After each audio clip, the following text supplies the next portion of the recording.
अस्सलाम वालेकुम, my name is Tabin Riyaz and I am from Kashmir. हमारी पॉलिटिकल साइंस का फोर्थ चैप्टर पॉलिटिकल पार्टीज आ गया है और बहुत ही इंपॉर्टेंट चैप्टर है। आराम से देखो, डाउट होगा कोई कमेंट सेक्शन में लिखो या फिर मुझे डीएम करो इंस्टा पे। सब मेथड्स में तुम्हें रिप्लाई आ जाएगा और कोई मसला नहीं है। आराम से देखो, उनको शेयर करो जो भी पढ़ना चाहते हैं। 5 मार्क्स कोई इजी बात नहीं है, 5-6 मार्क्स इस चैप्टर के हैं, आराम से पढ़ो। या अगर तुम्हारे पास बहुत कम टाइम है तो 1.5 या 1.25 स्पीड रख के आराम से पढ़ लो, उसमें भी समझ आ जाएगा। और बहुत ही इंपॉर्टेंट चैप्टर है, चलो पढ़ लो। इंडिया का क्या सीन है कि अगर लोगों को पता ही नहीं होगा कॉन्स्टिट्यूशन के बारे में, लेकिन उनको एक चीज के बारे में जरूर पता होता है, वो है पॉलिटिकल पार्टी। क्या है political party? It is nothing but a group of people who come together, contest elections and hold power in government. क्या होता है? ये ग्रुप होता है लोगों का जो एक साथ आते हैं, इलेक्शन कंटेस्ट करते हैं और फिर गवर्नमेंट में कुछ पावर को होल्ड करते हैं। जो एक पार्टी है ना, ये बनती है कुछ फैक्टर्स से, ये बनती है कुछ पार्ट्स से। इसके 3 पार्ट्स है: लीडर्स, एक्टिव मेंबर्स और फॉलोअर्स। लीडर्स, एक्टिव मेंबर्स और फॉलोअर्स। डिफरेंट कंट्रीज में डिफरेंट पैटर्न है कैंडिडेट्स को सिलेक्ट करने का। कैंडिडेट कौन होता है? एक पार्टी का कोई रिप्रेजेंटेटिव। एक पार्टी का कोई रिप्रेजेंटेटिव जो है उसी को हम कैंडिडेट कहते हैं। अमेरिका में क्या सीन है, वहां पे एक पार्टी के मेंबर्स और सपोर्टर्स जो है वो वही एक कैंडिडेट को सेलेक्ट करते हैं। लेकिन इंडिया में क्या सीन है, यहाँ पे top level leaders, top party leader जो है वो एक कैंडिडेट को सिलेक्ट करते हैं इलेक्शन में कंटेस्ट करने के लिए। एक पार्टीसन यानी कि एक अंधभक्त जो होता है वो एक ऐसा इंसान होता है जो किसी पार्टी की तरफ स्ट्रांगली कमिटेड होता है। ये जो एक पार्टी की तरफ स्ट्रांगली कमिटेड होता है, यानी कि एक अंधभक्त, वो एक पार्टी की बुराई के बारे में बात नहीं करेगा लेकिन सिर्फ अच्छाई के बारे में बात करेगा। अब समझते हैं पॉलिटिकल पार्टीज करती क्या है। पॉलिटिकल पार्टीज करती क्या है? First of all they contest elections, वो इलेक्शंस कंटेस्ट करती है। दूसरा, वो कुछ प्रोग्राम्स और स्कीम्स हमारे लिए लाती है। तीसरा, वो क्या करती है, वो कुछ लॉज बनाती है हमारे लिए, वो कुछ लॉज बनाती है हमारे लिए। और चौथा, जो अपोजिशन पार्टीज यानी कि जो पार्टी हारती है वो अपोजिशन का काम करती है। अपोजिशन करती क्या है बेसिकली? देखो, एक अपोजिशन जो है वो एक कंट्री का बहुत इंपॉर्टेंट पार्ट होता है। क्यों? क्योंकि जो सरकार जो रूलिंग पार्टी होगी वो कुछ गलत भी कर सकती है। उन पे एक रोक लगाने के लिए, कुछ प्रेसिंग इश्यूज को हाईलाइट करने के लिए एक पॉलिटिकल एक ये अपोजिशन पार्टी जो है वो एक बहुत ही अहम किरदार अदा कर सकती है एक कंट्री में। ये क्या करते हैं, ये पब्लिक ओपिनियन को शेप करते हैं। कौन करते हैं पब्लिक ओपिनियन को शेप? यही पॉलिटिकल पार्टीज। क्या होता है, ये पॉलिटिकल पार्टीज क्या करती है, ये कुछ मशीनरी और वेलफेयर स्कीम्स का एक्सेस देती है लोगों को। ये कुछ मशीनरी और वेलफेयर स्कीम्स का एक्सेस देती है लोगों को। पॉलिटिकल पार्टी चाहिए क्यों? एक डेमोक्रेसी पॉलिटिकल पार्टी के बिना एग्जिस्ट नहीं कर सकती। क्यों? हर कोई इंसान तो, मतलब क्या, हम यहाँ पे इंडिया की पॉपुलेशन कुछ 1.8 बिलियन के आसपास है। अब हर कोई तो पॉलिटिकल पार्टी बना नहीं सकता ना, वो हर कोई अपने लिए लॉज नहीं बना सकता। तो क्या है, ये जो है ना, ये पॉलिटिकल पार्टी जो है ये कुछ रिप्रेजेंटेटिव होते हैं लोगों के। ये कुछ रिप्रेजेंटेटिव होते हैं लोगों के, समझते हैं। लाइक अगर एक स्कूल में कुछ ये ना क्या कहते हैं उसको, कोई अच्छी अच्छी सी चीज बनानी हो, लाइक कोई इवेंट होस्ट करना हो, वहां पे कितने स्टूडेंट्स होंगे स्कूल में? लाइक से 1000-2000। तो सबसे मशवरा लेना है क्या कि यार अब क्या करें? तो वहां पे सीआर यानी कि क्लास रिप्रेजेंटेटिव को जाते हैं। वो वहां पे अपनी राय देते हैं। लेकिन वो बंदा जो है, वो सीआर, वो अकेले नहीं जाता। वो जाता है 60 या 100 स्टूडेंट्स का अपने ऊपर बार लेके, अपने ऊपर बोझ लेके वो जाता है। अब क्या है यहाँ पे कुछ मतलब क्या, कुछ डिफरेंट टाइप्स ऑफ पार्टीज होती है। एक फेडरेशन में डिफरेंट टाइप्स ऑफ पार्टीज होती हैं, डिफरेंट टाइप्स ऑफ पार्टीज। अब क्या होती है फेडरेशन, वो तो मैं नहीं कहूंगा क्योंकि पढ़ा हुआ है दूसरे चैप्टर में। देखो, चाइना जो है वो एक मोनो पार्टी सिस्टम को फॉलो करती है, यानी कि वहां पे एक ही पार्टी जो है वो इलेक्शंस में खड़ी होती है। अमेरिका और यूके में क्या है, वहां पे बाई पार्टी सिस्टम और पार्टी सिस्टम है, और इंडिया में मल्टी पार्टी सिस्टम है। जो मल्टी पार्टी सिस्टम है ये थोड़ा सा मेसी बन जाता है और इसमें पॉलिटिकल इंस्टेबिलिटी आती है। हमारे इलेक्शन कमीशन ऑफ इंडिया ने क्या किया है, उसने 750 प्लस पार्टीज को रिकॉग्नाइज किया है। देखो, अब कौन सी बेहतर है, ये तो एक कंट्री के पॉलिटिकल सिचुएशन पे ही डिपेंड करता है कि वहां पे कौन सा सिस्टम अच्छा रहेगा। कोलिशन पार्टी जो है ना, ये कोलिशन पार्टीज क्या होता है, जब एक पार्टी पूरी मेजोरिटी को हासिल नहीं कर सकती, वो दूसरी पार्टी के साथ मर्ज करके एक कोलिशन बनाती है। एग्जाम्पल 2004 में एनडीए, यूपीए और लेफ्ट फ्रंट ने एक साथ कोलिशन बनाई थी, और 2014 में बीडीपी और बीजेपी ने एक साथ कोलिशन बनाई। यहाँ पे क्या सीन है पूरे इंडिया और साउथ एशिया में, यहाँ पे पॉलिटिकल पार्टीज को बहुत ज्यादा क्रिटिसिज्म फेस करना पड़ता है। लेकिन फिर भी जो लोग हैं ना, लोग सॉरी, लेकिन फिर भी जो लोग हैं ना वो वो भरोसा तो कम करते हैं पॉलिटिकल पार्टीज में, लेकिन यहाँ पे पॉलिटिकल पार्टीज में इंटरफेरेंस लोगों की बहुत ज़्यादा है, बहुत ज़्यादा है, क्योंकि चर्चा हमारे विधायक है। अब जो क्या जो पहली बार वीडियो देख रहे हैं उनको ही समझ नहीं आएगा, या चलो छोड़ देते हैं इस पार्ट को, पहले समझते हैं ना। अब एक फेडरेशन में क्या सीन है, वहां पे कुछ डिफरेंट टाइप्स ऑफ पार्टीज होती है, state parties and national parties. पहले समझते हैं नेशनल पार्टीज क्या होती है। नेशनल पार्टीज को एक यूनिक सिंबल मिलती है। एक नेशनल पार्टी बनने के लिए क्या क्राइटेरिया है, या तो आपको 6% वोट्स आने चाहिए लोकसभा असेंबली इलेक्शन में, या 6% वोट्स आने चाहिए 4 स्टेट्स में, और 4 सीटें आपको मिलनी चाहिए लोकसभा में। ये क्राइटेरिया है नेशनल पार्टी बनने का। पहले नेशनल पार्टी के बारे में पढ़ते हैं, all India Trinamool Congress. All India Trinamool Congress कब बनी थी? 1 जनवरी 1998 को बनी थी। इसकी लीडर कौन है? ममता जी, यानी कि ममता बनर्जी। और इसकी सिंबल क्या है? Flower and grass. 2016 में ये एक नेशनल पार्टी बनी, और इसके कोर आइडियाज क्या है? सेक्युलरिज्म और फेडरलिज्म। 2011 से लेके अब तक ये वेस्ट बंगाल में पावर में है, और ये कुछ और स्टेट्स में भी अपनी ये पावर दिखाती है, लाइक त्रिपुरा, अरुणाचल प्रदेश और मणिपुर में। ये हमारी कंट्री की 4th लार्जेस्ट पार्टी है, और 2014 के असेंबली इलेक्शंस में इसे 3.84% वोट्स आए थे और 34 सीट्स। और 2019 के इलेक्शन में इसको 4.07 वोट्स के साथ 22 सीट्स मिली। कंफ्यूजन यार, पहली बार तो कम ही ये वोट्स मिले, लेकिन तब सीटें ज़्यादा, और अब सीटें कम लेकिन वोट्स ज़्यादा। समझते हैं कैसे? समझो कि मैं प्रेसिडेंसी के लिए खड़ा हो रहा हूँ अपने स्कूल में, लेकिन मुझे तीन इलाकों से मुझे ये करना है, इलेक्शंस को कंटेस्ट करना है। मुझे 3 जगहों से खड़ा रहना है। एक तो क्लास 8, क्लास 9, क्लास 10th में क्या है? 100 स्टूडेंट्स है। कितने? 100 स्टूडेंट्स है। क्लास 5th में, क्लास 8 9th में कितना है? क्लास 9th में लेट्स अज्यूम 90 स्टूडेंट्स हैं। कितने? 80 स्टूडेंट्स हैं। और क्लास कौन सा बचा? 8th में 50 स्टूडेंट्स। 50, 80 और 100 कितना होता है? 230। हाँ, यही होता है, 230 स्टूडेंट्स है। अब मुझे क्या है? मुझे लाना है कितने? अपने क्लास में, यानी कि 100 स्टूडेंट्स में से मुझे 60 का सपोर्ट होना चाहिए, और मैं 80 लाता हूँ। कितना? 80। और वहाँ से दूसरे क्लास में जहाँ पे 80 स्टूडेंट्स है, वहाँ से मैं 60 लाता हूँ, और तीसरा 50 में से मैं 40 कमा लेता हूँ। पहले कितना है? 40 नहीं, और तीसरे क्लास में मैं 30 कमा लेता हूँ। 30, और वहाँ पे कितना आया था मुझे? 60, 30 60 हुआ 90, और वहाँ पे कितना मैंने कमाया? 80। 30 60 90, 90 प्लस 80 170, यानी कि 170 वोट्स मुझे मिले। 170 वोट्स मुझे मिले, और मैं तीनों क्लासेस में कामयाब हुआ। अब दूसरी बार क्या सीन होता है? मैं अपने क्लास में 100 में से 100 जीत लेता हूँ, 100 में से 100 वोट्स।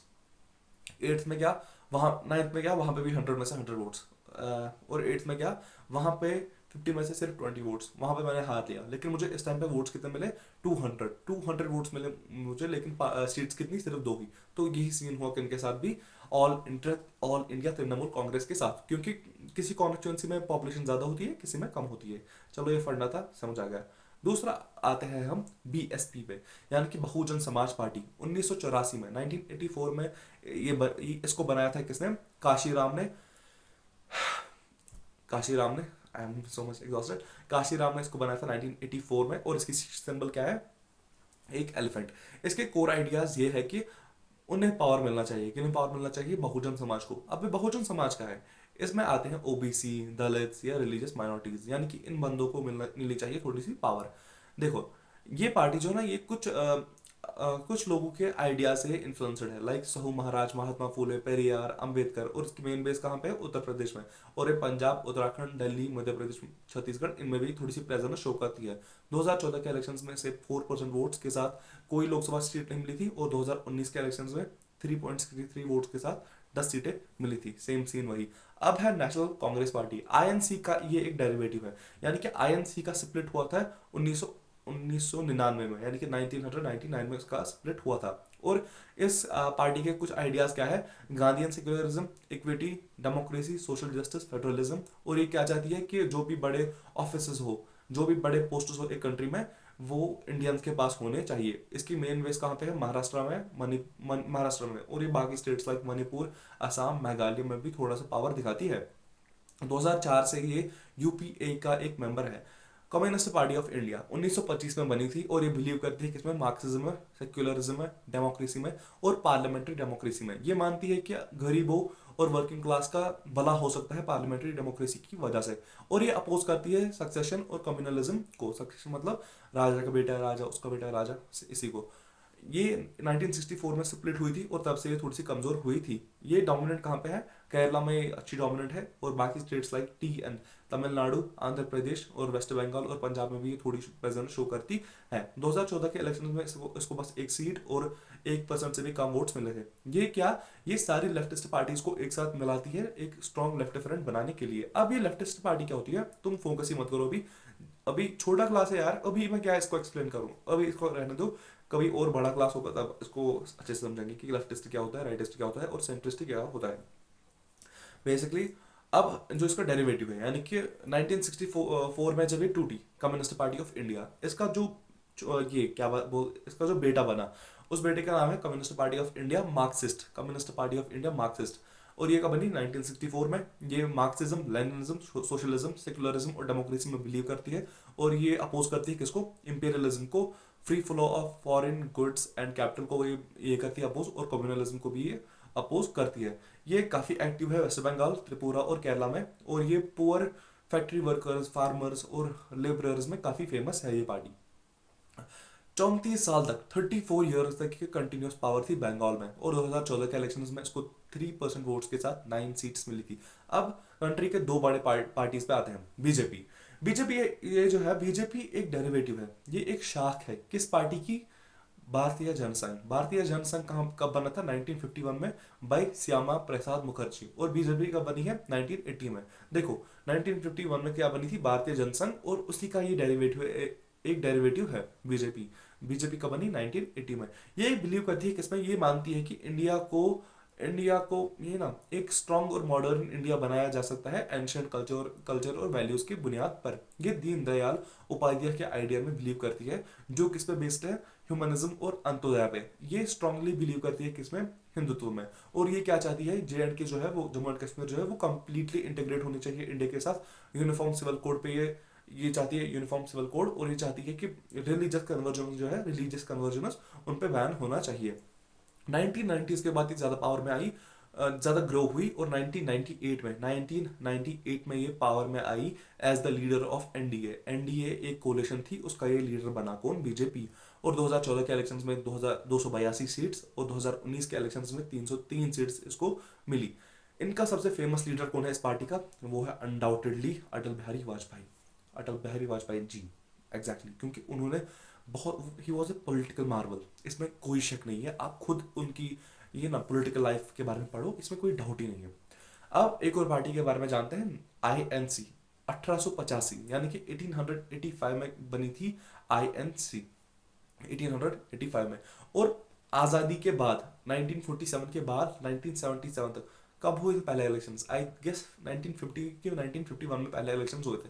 तब से लेके 1977 तक की कंटिन्यूस पावर में थी, यानी कि it was a dominant force. Caste, gender and religion, I guess नहीं, फेडरलिज्म में शायद हमने पढ़ा, फेडरलिज्म में हमने पढ़ा कि क्या हुआ था, सेंटर स्टेट रिलेशंस, हाँ हमने उसमें पढ़ा है। Yes exactly, we read this in that. तो क्या है कि ये 1977 तक कंटिन्यूस पावर में थी, और एक इस पे एक सेंट्रिस्ट पार्टी है जो बिलीव करती है सेक्युलरिज्म में और वीकर सेक्शंस के वेलफेयर के बारे में, और ये नए इकोनॉमिक रिफॉर्म्स के बारे में बात करती है। ये यूपीए यानी कि इसकी यूनिफॉर्म, ये क्या कहते हैं उसको, इसकी फुल फॉर्म मुझे याद नहीं आ रही। 2004 से लेकर 2014 तक ये यूपीए का लीडर था। यूपीए भी एक कोलिशन पार्टी है, उसका ये लीडर बना था, और ये मेन अपोजिशन पार्टी है अभी के लिए इंडिया में। कौन सी? कांग्रेस। अब हम आते हैं स्टेट पार्टीज पे, और मैं काफी फास्ट जा रहा हूँ, लेकिन मैं कंसेप्ट उसको साथ में ले रहा हूँ, कहीं पे मैंने कोई कंसेप्ट नहीं छोड़ा। ये इनफ है अभी के लिए, फास्ट पेस्ड सीरीज में ये इनफ है। अब आते हैं स्टेट पार्टीज या रीजनल पार्टीज पे। ये वो पार्टीज होती है जिनका एक सिग्निफिकेंट पावर होता है अपने स्टेट में।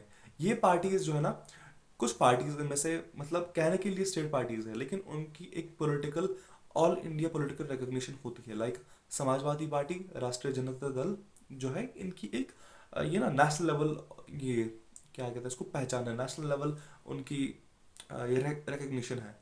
और कुछ parties like Biju Janata Dal, Sikkim democratic front, या Mizo national front, is it like that? Yes, and Telangana Telangana राष्ट्र समिति जो है, ये कुछ ऐसी पार्टीज है जो अपनी स्टेट आइडेंटिटी के बारे में ज़्यादा कॉन्शियस है। पिछले 3 डेकेड्स में क्या हुआ, ये जो रीजनल पार्टीज है, इनकी जो स्ट्रेंथ है वो ज़्यादा बड़ी है। क्यों?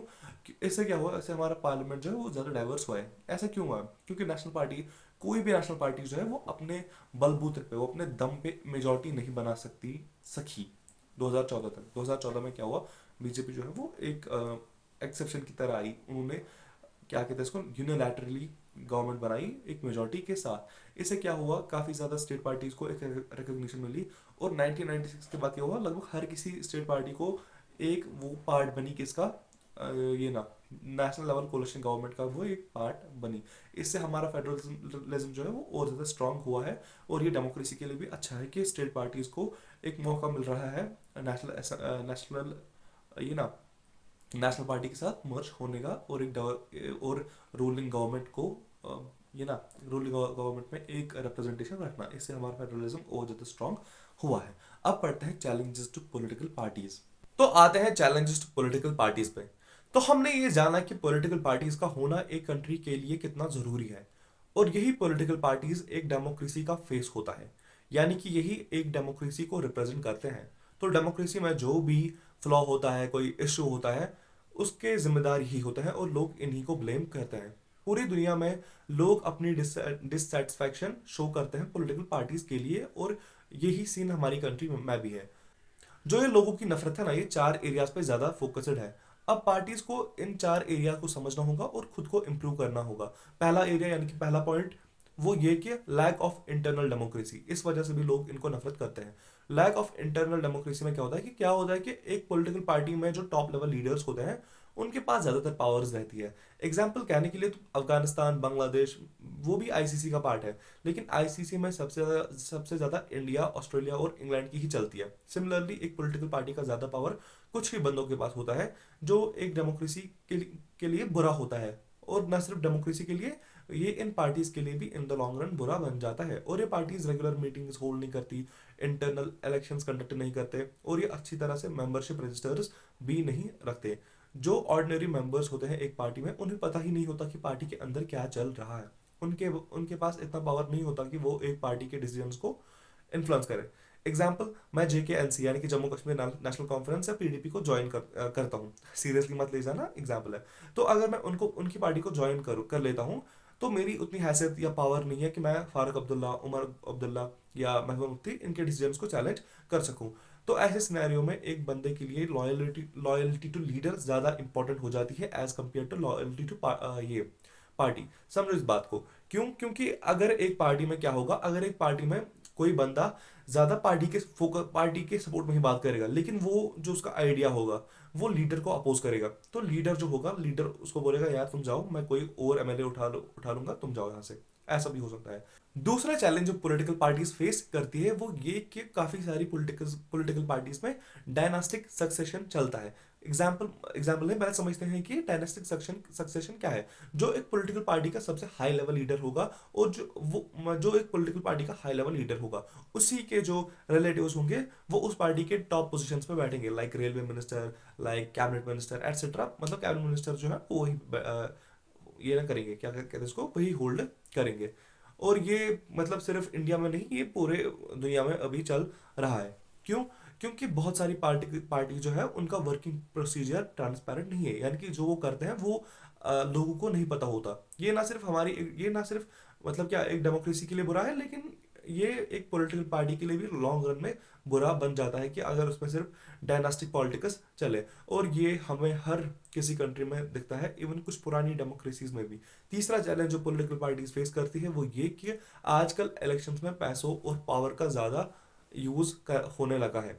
क्योंकि उनका मकसद, यानी कि पॉलिटिकल पार्टीज का मकसद होता है कि वो किसी ना किसी तरह से इलेक्शन को जीते, और इसलिए वो शॉर्टकट तरीकों का इस्तेमाल करते हैं। वो ऐसे कैंडिडेट्स को भी नॉमिनेट करती है जिनके पास बहुत सारा पैसा होता है, या कुछ ये ना वो कुछ फंडिंग्स मांगती है कुछ रिच कंपनीज से। हाँ, देखो क्या होता है, आप समझो कि मैं कोई बड़ा बिजनेसमैन हूँ, मैं कोई बड़ा बिजनेसमैन हूँ, और मैं किसी पार्टी को ज्यादा फंड कर रहा हूँ। किस लिए मैं फंड कर रहा हूँ? क्या मेरे पैसे क्या हराम क्या है कि मैं उनको ये पैसे दे रहा हूँ कि आप चलो, आप इतने पैसे ले लो और जाओ ऐश करो, जितने इलेक्शंस लड़ने हैं, जो इलेक्शन में खर्चा आएगा वो मेरे जेब से निकलेगा। क्यों? क्यों ये रिच कंपनीज और रिच पर्सन करते हैं? क्योंकि जब वो बंदे पावर में आएंगे तो कहीं पे भी जो काम होगा, जो कोई भी टेंडर निकलेगा, जो कोई भी बड़ा काम होगा, एयरपोर्ट समथिंग एल्स, उसके लिए या बैंक इनको आराम से लोन देंगे। ये एक, किसके अंडर पे रहता है? ये एक रूलिंग पॉलिटिकल पार्टी के अंडर रहता है, और इसीलिए वो इनको फंड करते हैं, और आजकल ये फंडिंग ज़्यादा हो रही होगी। और क्या यहाँ पे क्या है, यहाँ पे कभी कभार कुछ पॉलिटिकल पार्टीज कुछ क्रिमिनल्स का यूज करती है, यानी कि वो अपनी पार्टी में कुछ क्रिमिनल्स को रखते हैं ताकि वो क्या करे, वो बाकी को डराए और उसके डर से हमें वोट्स मिले। और आप समझ रहे होंगे कि आजकल तो पोलिंग बूथ पे इतनी पुलिस, इतनी सिक्योरिटी सिक्योरिटी होती है, तो पैसों और पावर का क्या मसला है? लेट मी टेल यू, एक बार क्या हुआ, मैं सीरियसली सीरियसली मैं कह रहा हूँ, कोई ये मतलब ये बकवास नहीं है। एक बार क्या है, मैं पंजाब में था, अमृतसर में। तो मैंने एक बंदे से, मैं मुझे काफ़ी ज़्यादा इंटरेस्ट है पॉलिटिक्स में, जियो पॉलिटिक्स में, इंटरनेशनल रिलेशंस में और हिस्ट्री में। तो मैंने उनसे कहा कि यार, आप मुझे कहो कि पंजाब की पॉलिटिक्स में क्या सीन है। उन्होंने कहा कि यहाँ पे क्या होता था पहले, वहाँ पे दो पार्टी ज़्यादा फेमस थी पहले। एक तो SAD, श्रीमोनी अकाली दल, और कांग्रेस, सिंपल सी बात है। तो वहाँ पे, मतलब मैं पार्टी का नाम नहीं लूंगा, लेकिन सिंपल ये ना कि वहाँ पे ज़्यादा होता था। वहाँ पे लिकर यानी कि शराब दिया जाता था लोगों को, ताकि वो उसको कंज्यूम करे और फिर वोट्स डाले। मतलब शराब पी के वोट्स नहीं, वहाँ पे इसका कंजप्शन ज़्यादा होता था, और लोगों को अपने अंडर रखने का यही एक तरीका होता था। और आजकल इन अमीर कंपनियों और इन गुंडों की, इन मतलब क्या, पैसे वालों बंदों की काफ़ी ज़्यादा इंटरफेरेंस हो गई है पॉलिटिकल पार्टीज में, और इससे जो डिजर्विंग है वो पीछे रह रहे हैं एक पॉलिटिकल पार्टी में। चौथा और लास्ट पॉइंट, जो मतलब जो पॉलिटिकल पार्टीज फेस करती है, जो चैलेंज पॉलिटिकल पार्टीज फेस करती है, वो ये कि हमें अक्सर आजकल देखने को मिलता है कि पॉलिटिकल पार्टीज अपने वोटर्स को कोई मीनिंगफुल चॉइस ही नहीं देती। कुछ मीनिंगफुल चॉइस देने के लिए पॉलिटिकल पार्टीज को डिफरेंट होना पड़ेगा। और हमने ये पिछले टाइम, मतलब बहुत सारे टाइम से देखा है कि आजकल पॉलिटिकल पार्टीज की आइडियोलॉजिकल डिफरेंस उतनी ज़्यादा डिफरेंट नहीं है। क्यों? एग्जाम्पल समझो इसे, मतलब उनकी पॉलिटिकल ये आइडियोलॉजी जो है वो ज़्यादा डिफरेंट नहीं है। UK यानी कि यूनाइटेड किंगडम में दो पार्टीज हैं, कंजर्वेटिव और लेबर पार्टी। आजकल उनकी आइडियोलॉजी में भी इतनी डिफरेंस नहीं है। आजकल उतनी पार्टी उनकी आइडियोलॉजी में भी इतनी ज़्यादा डिफरेंस नहीं है। हाँ, उनका फंडामेंटल कोर जो है वो सेम है, और कुछ पॉइंट्स पे वो आर्ग्यू करते हैं, कुछ पॉइंट्स पे। हमारी कंट्री में भी क्या है, जो बड़ी पार्टीज है हमारी कंट्री की, उनकी इकोनॉमिक पॉलिसीज को लेकर आइडियोलॉजी आजकल सेम ही है, आजकल सेम ही है। अब जिन लोगों को कुछ डिफरेंट पॉलिसी चाहिए होती है, उनके पास कोई ऑप्शन नहीं रहता। और फिर कभी कभार तो लोग जो है ना, वो पॉलिटिकल लीडर्स को भी इलेक्ट नहीं करते, क्योंकि वो आए दिन अपनी पार्टीज को शिफ्ट करते हैं। और रिसेंट एग्जांपल नीतीश कुमार की, जब उसे लगा कि now I had focus on winning 2024 to make a presence in 2024 Lok Sabha elections, तो उसने अपनी पार्टी चेंज करके, मतलब उसने उस महागठबंधन से निकल के उसने NDA में एंट्री मारी। अब वो क्या है, तुम मत उस पर ध्यान दो। सिंपली आजकल इसमें थोड़ी सी रिगिंग हो रही है। रिगिंग इन द सेंस, यहाँ पे रिगिंग क्या होता है? रिगिंग मतलब थोड़ा सा वो, what will I call it, rigging मैं आप कैसे समझाऊं? यहाँ पे आजकल बहुत ज़्यादा करप्शन होती है। हाँ, करप्शन होती है। कैसे? जो मैं अभी तक कह रहा था, देखो, अगर दो बंदे हम हैं क्लास में, स्कूल में, हम प्रेसिडेंसी के इलेक्शंस के लिए खड़े हो रहे हैं स्कूल में। तो मैं क्या, मतलब जो मेरी आइडियोलॉजी है कि बच्चों को साइंस से दूर रखो, और बस क्या है कि इनको काम क्या करो, इनको बस स्पोर्ट्स में ज़्यादा इंटरेस्टेड रखो। ये मेरा मानना है, और जो मेरा दूसरा बंदा है वो भी यही मानता है।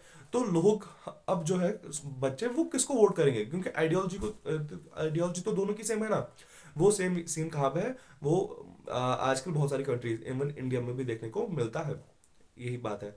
ये तो बात ही चैलेंजेस की। अब देखते हैं रिफॉर्म्स की, कि कैसे पॉलिटिकल पार्टीज को रिफॉर्म किया जा सकता है। रिफॉर्म मतलब एग्जिस्टिंग अथॉरिटी में कोई ऐसी चेंज लाना जो कोई अच्छी क्वालिटी उसमें आए। मतलब मेरे लिए रिफॉर्म क्या होगा? आप अगर कहोगे कि मुझ में, यानी कि मुझ में कोई रिफॉर्म लाना है, वो ये कि मैं अपना सेटअप और बेटर करूँ। सिंपली रिफॉर्म मतलब कोई ऐसी चेंज जो किसी एग्जिस्टिंग अथॉरिटी मतलब जो कोई वहाँ पे अथॉरिटी होगी, उसमें कोई अच्छी क्वालिटी लाए। वो चेंज जो एग्जिस्टिंग अथॉरिटी में कोई अच्छी सी चेंज लाई, उसे हम कहते हैं क्या? उसे हम कहते हैं रिफॉर्म। अब देखो इन चैलेंजेस को फेस करने के लिए जो हमने अभी तक पढ़े, अब पॉलिटिकल पार्टीज को तो रिफॉर्म होना पड़ेगा, उनको रिफॉर्म होना पड़ेगा। लेकिन क्या पॉलिटिकल पार्टीज एक्चुअली भी रिफॉर्म होना चाहती है, और अगर वो होना चाहती है तो उनको कौन सी चीज रोक रही है रिफॉर्म होने से? अगर वो रिफॉर्म होना ही नहीं चाहती तो उनको कैसे फोर्स किया जाए कि वो रिफॉर्म हो जाए? दुनिया के सारे बहुत सारे लोगों के लिए ये क्वेश्चन अभी सर दर्द से बना हुआ है कि उनको कैसे रिफॉर्म किया जाए, और ये कोई इजी क्वेश्चन भी नहीं है कि कैसे पॉलिटिकल पार्टीज को रिफॉर्म किया जाए। एक डेमोक्रेसी में जो फाइनल डिसीजन होता है ना, वो पॉलिटिकल लीडर्स ही लेते हैं, वो पॉलिटिकल लीडर्स ही लेते हैं। हाँ, लोग पॉलिटिकल लीडर्स को चेंज कर सकते हैं, लेकिन वो पॉलिटिकल लीडर्स के बदले पॉलिटिकल लीडर्स को ही रखेंगे। यानी कि अगर किसी को बीजेपी की गवर्नमेंट पसंद नहीं आ रही है, वो कांग्रेस को लाएगी। अब जिसको कांग्रेस की नहीं, वो आम आदमी पार्टी को लाएगा। अब जिसको आम आदमी पार्टी नहीं, वो बीजेपी लाएगा फिर से। सिंपली क्या हो रहा है, एक पॉलिटिकल पार्टी के बदले दूसरी पॉलिटिकल पार्टी ही आ रही है। तो सिंपली हमें क्या समझ आता है कि डिसीजन मेकिंग तो लास्ट में किसके हाथ में रहता है? वो रहता है सिंपली इन्हीं पॉलिटिकल लीडर्स के हाथ में। तो उनका चेंज, मतलब अगर वही चेंज को एक्सेप्ट ना करे तो ये काफ़ी टफ बन जाता है हमारे लिए एक पॉलिटिकल पार्टी को रिफॉर्म करना। तो चलिए कुछ तो चलिए देखते हैं कुछ इंस्टेंसेस, यानी कि कुछ ऐसे पॉइंट्स जहां पर हमें ये समझ आता है कि पॉलिटिकल लीडर्स और पार्टीज को रिफॉर्म करने की कोशिश की गई है। पहला पॉइंट, हमारे कॉन्स्टिट्यूशन ने एमएलएज यानी कि मेंबर ऑफ लेजिस्लेटिव असेंबली और एमपीज यानी कि मेंबर ऑफ सॉरी पार्लियामेंट, इनको प्रिवेंट किया है कि वो अपनी पार्टी बदलने से। यानी कि कॉन्स्टिट्यूशन ने एमएलएज और एमपीज को रोका है पार्टीज बदलने से। अब अगर किसी को पार्टी बदलनी है, अगर किसी को पार्टी बदलनी है तो उसको पहले क्या करना होगा, उसको अपनी सीट छोड़नी होगी, उसको अपनी सीट छोड़नी होगी। ये कानून इसलिए पास किए गए क्योंकि बहुत सारे लीडर्स, वैसे लीडर कहना सही नहीं होगा, कुछ पावर थर्स्टी पीपल जो है वो एक पार्टी से दूसरी पार्टी में एंट्री मारते हैं, किस लिए? पैसों के लिए और पावर के लिए। तो जो ये है ना, अब इससे क्या होगा, इससे काफ़ी ज़्यादा इंसिबिलिटी हो सकती है। तो कॉन्स्टिट्यूशन ने ऐसा लॉ बनाया कि कोई भी एमएलए या एमपी अपनी पार्टी को नहीं छोड़ सकता। अगर वो छोड़ेगा तो उसको अपनी सीट भी छोड़नी होगी और फिर से इलेक्शंस को कंटेस्ट करना पड़ेगा। दूसरा दूसरा ये कि सुप्रीम कोर्ट ने एक ऐसा ऑर्डर पास किया जिससे पैसे और क्रिमिनल्स का, पैसों वाले बंदों का और क्रिमिनल्स का इन्फ्लुएंस पॉलिटिकल पार्टीज में बहुत कम होगा। आजकल एक कैंडिडेट को इलेक्शन लड़ने से पहले एक एफिडेविट देना पड़ता है जिसमें उसके रिलेटेड सारी डिटेल्स लिखी हो, मतलब जैसे कि उसके खिलाफ मत कोई क्रिमिनल केस पेंडिंग है, एटसेट्रा। और इस सिस्टम की वजह से लोगों के पास पॉलिटिकल पार्टीज और लीडर्स की बहुत सारी इंफॉर्मेशन आ गई है। मैं एक लूप होल में, हाँ, लेकिन इस सिस्टम में एक लूप होल है। क्या है इस सिस्टम में एक लूप होल है? वो ये कि इस, मतलब क्या, इन एफिडेविट्स पर या इन, मतलब क्या, जो एक लीडर अपने बारे में कहता है कि मेरा ऐसा सीन है, मुझे मेरा एजुकेशनल बैकग्राउंड ये है, मतलब सिंपली एक लीडर का ये इंफॉर्मेशन देखने के लिए कोई अभी अच्छा डिपार्टमेंट हमारे पास नहीं है, हमारे पास अभी अच्छा डिपार्टमेंट नहीं है। तीसरा point, election commission of India ने एक ऐसा ऑर्डर पास किया जिससे पॉलिटिकल पार्टीज के लिए नेसेसरी हो जाता है कि वो पार्टी के अंदर ऑर्गेनाइजेशनल इलेक्शंस होल्ड करे और अपने इनकम टैक्स रिटर्न्स फाइल करे। पार्टीज ये ऑर्डर बिल्कुल फॉलो करती है, लेकिन आजकल ये सिर्फ एक फॉर्मेलिटी की तरह रह गया है। ऑर्गेनाइजेशनल इलेक्शंस मतलब उनके अंदर भी कुछ इलेक्शंस होने चाहिए। इसके अलावा कुछ सजेशंस आई है कि पॉलिटिकल पार्टीज को कैसे फिर से रिफॉर्म किया जा सकता है, यानी कि और रिफॉर्म किया जा सकता है। एक ऐसा लॉ बनना, पहला पॉइंट, एक ऐसा लॉ बनना चाहिए जिससे एक पॉलिटिकल पार्टी के इंटरनल अफेयर्स, यानी कि उसके अंदरूनी मसाइल जो है, उसके अंदरूनी किस्से जो होते हैं, वो रेगुलेट हो जाए, जो वो रेगुलेट हो।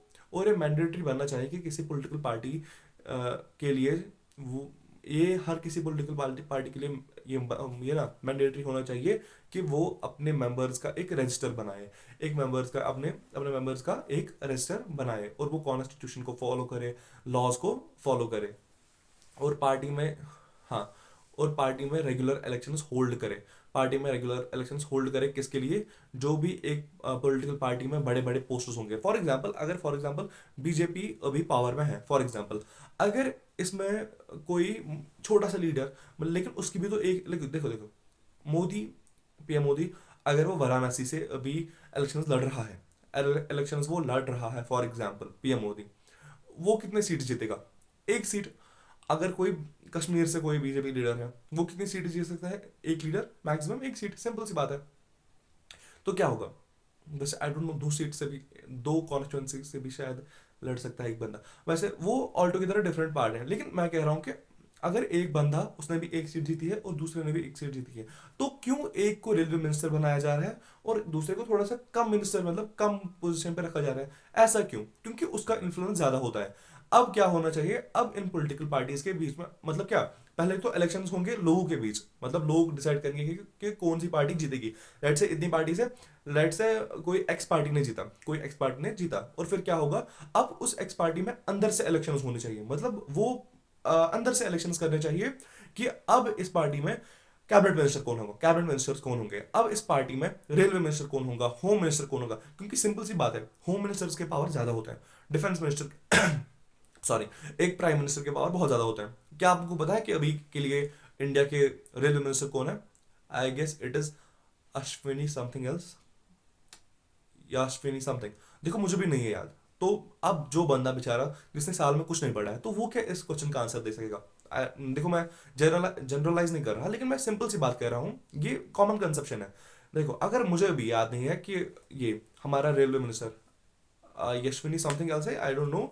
हाँ, अगर मुझे भी अभी याद नहीं है, तो तुमको लोगों को कैसे, मतलब जिन लोगों ने कुछ पढ़ा ही नहीं होगा, अब कोई बंदा, हाँ यहाँ पे बहुत सारे होंगे जो ऐसे भी है जिन्होंने काफी सारा पढ़ा होगा, उनको पता होगा। लेकिन जिस बंदे ने, बेचारे ने अभी तक कुछ पढ़ा ही नहीं सिंपली, लेकिन उसको ये पता होगा कि पीएम कौन है। देखो पीएम भी एक पॉलिटिकल पार्टी का पार्ट होता है और वो भी होता है, लेकिन पीएम एक बड़ी पोस्ट है। वैसे ही इन बड़ी पोस्ट के लिए रेगुलर इलेक्शन होल्ड करने चाहिए, और ये पता लगना चाहिए कि कौन बंदा एक पॉलिटिकल पार्टी में हाई लेवल पे बैठेगा। एक और सजेशन ये है कि पॉलिटिकल पार्टीज में वुमेन कैंडिडेट्स के लिए 1/3 नंबर ऑफ टिकट्स रखनी चाहिए, यानी कि उनके लिए 1/3 नंबर ऑफ रिप्रेजेंटेशन, सिंपली उनके लिए रिजर्वेशन रखनी चाहिए इसमें भी, ताकि वुमेन जो है वो डिसीजन मेकिंग में पार्टिसिपेट करे। तीसरा पॉइंट, तीसरी सजेशन ये आई है कि इलेक्शन जो है वो स्टेट फंडेड होने चाहिए, यानी कि एक स्टेट गवर्नमेंट या सेंट्रल गवर्नमेंट जो है वही करे, स्टेट गवर्नमेंट, हाँ स्टेट गवर्नमेंट जो है वही इलेक्शंस को फंड करनी चाहिए। इससे क्या होगा, इससे जो बिजनेस और रिच पार्टीज होंगी उनका इन्फ्लुएंस कम रहेगा। लेकिन जाहिर सी बात है, पॉलिटिकल पार्टीज ने अभी ये सब अभी एक्सेप्ट नहीं किया है। और अगर अगर मे भी कभी एक्सेप्ट किया, तो हम देखेंगे कि इसमें कुछ प्लस पॉइंट्स क्या होंगे हमारी कंट्री के लिए। लेकिन हमें इस बात का ख्याल रखना है कि जो भी पॉलिटिकल प्रॉब्लम्स है उनका एक लीगल सोल्यूशन होना चाहिए, यानी कि अगर उनकी कोई प्रॉब्लम है ना, तो उनको लीगली सॉल्व करना है। अगर उन पर ज्यादा रेगुलेशन रखे ना, तो क्या होगा, वो कोई ना कोई बहाना ढूंढ लेगी हम पे, यानी कि लॉ पे चीट, हम पे नहीं, लॉ पे चीट करने का या लोगों पे चीट करने का। लेकिन ऑब्वियसली बात है, पॉलिटिकल पार्टीज ऐसा लॉ पास करने नहीं देगी। लेकिन हाँ, इसके बगैर भी दो तरीके हैं जिससे हम पॉलिटिकल पार्टीज को रिफॉर्म कर सकते हैं। पहला ये कि पीपल, यानी कि लोग जो है वो पॉलिटिकल पार्टीज पे प्रेशर डाल सकते हैं। कैसे डाल सकते हैं प्रेशर? वो पब्लिकली, ऑर्डनरी, मतलब पब्लिकली, या जो पब्लिक पीपल है या ऑर्डनरी सिटीजन्स है या प्रेशर ग्रुप्स, मीडिया जो कि फोर्थ पिलर होता है डेमोक्रेसी का, ये सब मिलकर क्या है, पार्टीज पे प्रेशर डाले। देखो अब क्या होगा पार्टीज पे, वो उनके दिमाग में होगा, यार अगर हमने अब रिफॉर्म नहीं किया तो अगली बार से हमें वोट्स नहीं मिलेंगे, तो ऐसे वो कर सकते हैं क्या, रिफॉर्म। दूसरा ये कि जो लोग चाहते हैं कि पॉलिटिकल पार्टीज रिफॉर्म हो, अगर वो भी खुद इसमें एंट्री मारे, वो भी इसमें खुद एंट्री मारे, तो क्या होगा, तब ये सिस्टम बदल सकता है। आपने शायद एक मूवी देखी होगी, नायक। नायक अनिल कपूर की एक मूवी थी, मैंने बचपन में बहुत बार देखी है। उसमें क्या है, उसमें एक पॉइंट, मतलब अब तो मैं फन के लिए देखता था, लेकिन हाँ मैंने भी अब सीरियसली उसको देखा है 2-3 बार। उसमें परेश रावल, हाँ परेश रावल जो उनके असिस्टेंट होते हैं सीएम साहब के, वो वहां पे कहते हैं, यानी कि अनिल कपूर के जो सीएम होते हैं, वो वहां पे उनको कहते हैं कि यार हमारी सिस्टम, हमारी कंट्री का क्या हुआ है, बहुत गंदा, मतलब क्या बहुत गंदा हाल हुआ है, वो कहते हैं परेश रावल साहब उसमें। क्यों वो कहते हैं कि आम लोग क्या कहते हैं, यार पॉलिटिकल लीडर जो है वो झक मार रहे होते हैं, यानी कि वो कुछ नहीं कर रहे होते हैं, वो ये करते हैं वो ये करते हैं, लेकिन करते कुछ नहीं है। लेकिन देखो बंदा जो है वो अखबार पढ़े हुए बैठा है सोफे पे और कर रहा है क्रिटिसाइज उनको पॉलिटिकल लीडर्स पे। अरे भाई तू खुद जाना है इसमें, आप खुद इसमें एंट्री मारो, तब इसमें कुछ जो बैड पॉलिटिक्स है वो गुड पॉलिटिक्स में कन्वर्ट हो सकती है। देखो जो कोई इलिटरेट बंदा होगा ना, मैं दिल से कह रहा हूँ, कोई इलिटरेट बंदा, चाहे वो इवन कोई लेमैन कह सकते हैं, अगर कोई बंदा खुद को एक अच्छा टीचर कहता हो, एसएसटी नहीं, एसएसटी से थोड़ा हटकर जो कोई बाकी टीचर्स है, हाँ जो कोई बाकी टीचर्स है, अगर उनसे क्या आप पूछो कि पॉलिटिक्स के बारे में कहूँ, देखो जिसको कुछ नहीं पता होगा वो कहेगा इट्स अ बैड थिंग। अरे यार कुछ नहीं है, पॉलिटिक्स वो चीज़ है ना जो एक कंट्री को यहाँ से लेके स्टार बना सकती है। हाँ, तो क्या है, जो एक पॉलिटिक्स ऐसी चीज है जो एक कंट्री को पूरा बदल सकती है। देखो इसकी कुछ पॉजिटिव एग्जाम्पल्स भी है और कुछ नेगेटिव एग्जाम्पल्स भी है। मैं चैप्टर को समराइज कर रहा हूँ, कुछ एग्जाम्पल्स है। पॉलिटिक्स कैसे एक कंट्री को हाई लेवल तक पहुंचा सकता है। सिंगापुर हमारी एक हमारी नेबर तो नहीं है, लेकिन हाँ इंडोनेशिया के आसपास आसपास नहीं, इंडोनेशिया के पास एक कंट्री है जिसका नाम है सिंगापुर। उनका एक पॉलिटिकल लीडर था ली क्वान यू। उसने इतना ज्यादा ट्रांसफॉर्म किया श्रीनगर नहीं यार, सिंगापुर को, कि आज सिंगापुर जो है ना, वो शायद वो एक ऐसी इकलौती कंट्री है जापान के बाद जहाँ पे क्या सीन है, वहां पे उनको जो सिंगापुर के सिटीजन होंगे उनको वीजा की जरूरत ही नहीं होती। उनके पास हर किसी कंट्री में जाने के लिए वीजा फ्री एंट्री होती है शायद, हाँ उनके पास है बिल्कुल। सिंगापुर जो है वो डिफरेंट, मतलब क्या वो डिफरेंट पार्ट है। और उसको किसने चेंज किया? उसको चेंज किया पॉलिटिक्स ने। और दूसरी एग्जांपल बैड पॉलिटिक्स की, वो है पाकिस्तान। देखो पाकिस्तान पहले 1980s तक एक सुपर पावर था नहीं, मतलब सुपर पावर बनने की कगार पे था, यानी कि वो इतना ज्यादा स्ट्रांग था किसी भी फील्ड में, चाहे साइंस को ले लो। अच्छा नासा, ये जो क्या था, जो रशिया की स्पेस एजेंसी है, जो नासा है,